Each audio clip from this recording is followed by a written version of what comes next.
Welcome to Stoughton Health Talk. I'm Deborah Howell, and I invite you to listen as we talk about workplace wellness. Joining me is Dana Ellis, a licensed psychotherapist. Dana, it's such a pleasure to have you with us today. Yes, thank you for having me. Well, it's our pleasure, and we're talking about workplace wellness, which is such a timely topic, especially during these days when so many of us are still a bit stressed out from the pandemic and from all the life changes it's put us through. And are we in the office? Are we out of the office? What's going on?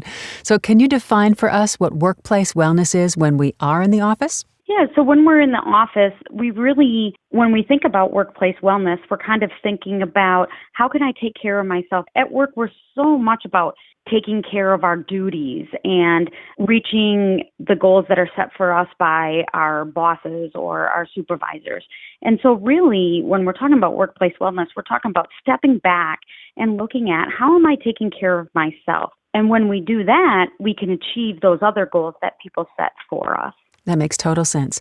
So how did the workplace wellness movement start and who came up with it? I think it really derived mainly from over the years. You know, burnout has been a topic that's been around for many years. And so when we're talking about wellness, we're talking about taking burnout, adding kind of some self-care and some mindfulness in there. And self-care and mindfulness has really come about in the last, I'd say, 10 years or so. And as that's coming full circle, we're kind of noticing as studies come out that we have a good workplace wellness going on, whether it's company policies or whether we're incorporating our own things. We see less burnout, we see less turnover, and we see a better overall happiness in the workplace. And so really it's just developed over the years. Many different studies have been done and lots of professional opinions put in there. Yeah, and we all know a happy workplace is a productive one, right? Oh, absolutely. Absolutely. There's countless studies that show that as a very true statement on how we need to look at the workplace in a different format. Yeah, I think the people at Google and Yahoo and in the Silicon Valley kind of understood that from the get-go and created, ping pong tables and playrooms and, sunroofs and all that good stuff. Yeah, they really started incorporating, understanding, what do I need? And when they started doing, kind of that open concept of not having dividers between offices and not, really encompassing the whole company as one team, you really started to see all the research put into practice, and you're seeing the positive outcomes from that. Right. Now, you mentioned mindfulness a while back. Can you give us some, example or two of how to be mindful at work? Yes. Mindfulness really starts with being where your feet are, right? So that's a good way to kind of look at that, is being where your feet are. So when we're being where our feet are, we're very present in what the task that we're doing. It was said, if you can multitask, then you can get so much done. And now we know that actually multitasking makes us less productive. And so if we can focus on what we're doing and noticing, yes, we have our task list kind of off to the side, but if we can focus on one of those at a time, we're really being mindful. We're really going to get it done a lot faster. It's going to be a lot more fluent, and we're going to reach those goals a whole lot faster if we just focus on that. That's fascinating. So what's the process that a company goes through to start working on increasing workplace wellness if they don't have ping pong tables and sun decks and things like that? Yeah, so as a mental health therapist, what I really try to focus on is what can the individual do, right? So a lot of times workplaces aren't there yet, or maybe it's in progress, but it takes a long time. And so really focusing in on what can you do as an individual is really the best place to start, and kind of getting that for yourself the best that you can. Can you give us a couple examples of how to do that? Sure. So one of the best ways to do that is to set healthy boundaries. I think in the workplace, we often think about, I got to get this done. I got to get this done. And as your bosses or your leads come to you and they want to give you more and more tasks because you're efficient. And so a lot of times boundaries is learning to say no, right? We need to learn to be able to say, I can't handle that right now. Can we delegate that to somebody else? Identifying your priorities, right? Knowing what are your goals for the workplace? What is your purpose there? Taking time off, right? A lot of times we don't take our leave time, our sick time. We kind of, at the end of the year, we can roll it over, right? Yeah. But if not now, when? Right? And so really taking that time off, really looking for that. Looking for examples of professional boundaries. So noticing like your coworkers or your bosses and learning from them. Having very clear communication is another important one.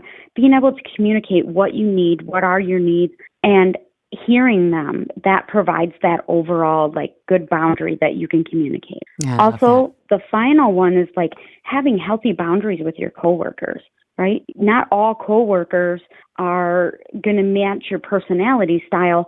However, we can all have like healthy boundaries with one another and have that good work environment. Maybe one of those boundaries could be, no, just don't text me after 8 at night or whatever the hour is. Yes, right. Yeah, because a lot of us, and that kind of brings us into that balance of work-home life, right? How do we unplug, right? How do we set up those healthy boundaries and create that nice home-work balance where this is my limit, right?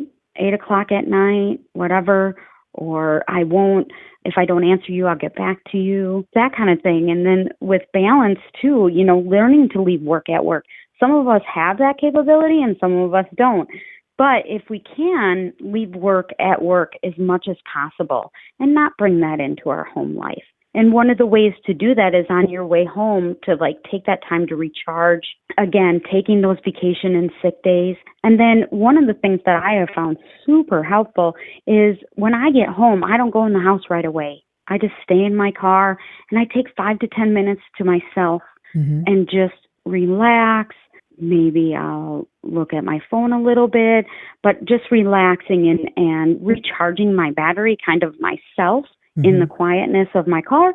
And then when I go into the house, I'm ready to do that.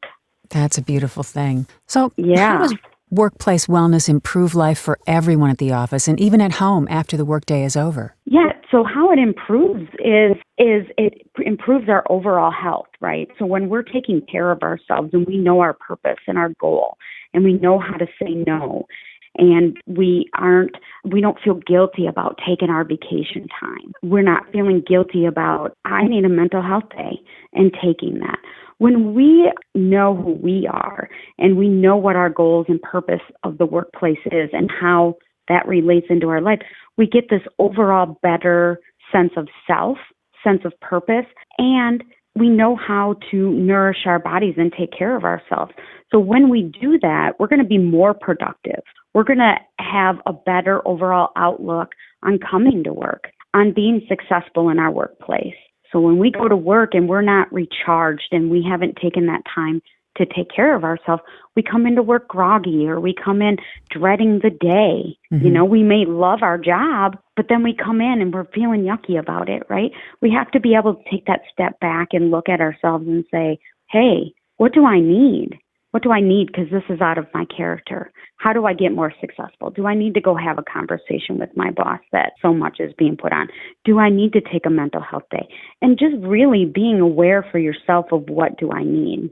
I think companies are getting the message. More and more of them are doing flex time and flexible vacations scenarios. Can you speak to that? Yeah. So from what I know about, that's not my professional area, but from that is very great that companies are starting to do that, because that means they're starting to become aware that it isn't some hours, some jobs don't have to be such cookie cutter jobs. And that's one of the positive things that have come out of COVID is workplaces have really learned how to make the workplace look so different and how they can still be successful as a company with having all this flex time. And it'll be interesting as research starts to come out about how that's affected the workplace. Having these flex times, you can work at home this day, or you only have to be in the office 50% of the time, or you can do that from home. That has become, out of all the craziness going on with COVID, I think that's one of the positive things is workplace balance, work and home balance has really become this focus of how can we still run our jobs and it look a little different. And so that flex time really says we're open to allowing you the opportunity. And with that, it gives kind of some power back to the employee, which again, makes them feel great that they have a little power over their lives, over how they influence work. And again, you're going to see that morale go up. You've mentioned it a couple of times. Even with flex time, some people just don't take their vacation days. What does that do to a person? So we know that leads to burnout. So when people do not take, I always tell, if your company didn't want you to take it, they wouldn't give it to you. Right. So they give it to you because they know research has shown that you need it.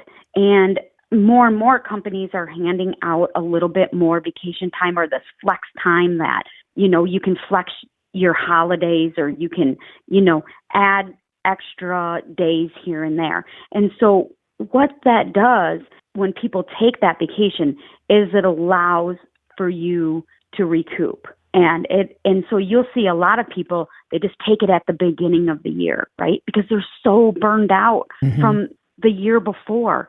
Where if we spread that out and we take the time and we make it very purposeful and we take that, that vacation time and we make it purposeful, we have an agenda for it as much as we can. There are unforeseen things, but for the most time, we need to take that and we need to say, this is for me.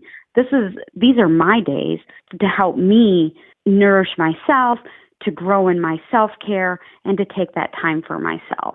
And not for nothing, but to come back with some creative ideas and solutions and just to kind of be a better employee because you're refreshed. Absolutely. Absolutely. So I'm hearing in summation, be where your feet are, not so much multitasking, set your boundaries, work-life balance, try to achieve that, and be aware of self-care on the job. Is there anything else you'd like to add to our conversation today? Yeah. So when we're talking about self-care, right, that seems like a really big thing, right? Self-care is so many dynamics. But when we're talking about self-care in the workplace, it looks a little different than our general self-care, right? So some ideas are like taking exercise breaks, right? So standing up and stretching, walking around, maybe instead of calling your colleague, you get up and you walk to their office, right? And get that blood flowing a little bit. Making space for your breaks, for drinking water. And also when we're talking about space, we're talking about your workspace. Now, for people that aren't in an office, it may look a little different, but for people that have an office, really thinking about what are your furnishings in your office, right? How can I make that like a zenful place for me? How do I do that? And so really thinking about your furnishings. We talked about making sure that you're drinking water versus soda and all that. So we all know that sugar kind of might take us up, but it also brings us down after the fact. So making sure like we're getting enough water, setting goals for yourself, right? And they can be short goals, but then celebrating those goals. I think a lot of times when we're talking about self-care, we may say, oh, I'm doing self-care. But if we don't recognize it, if we don't think about it, then our body doesn't even know that it happened.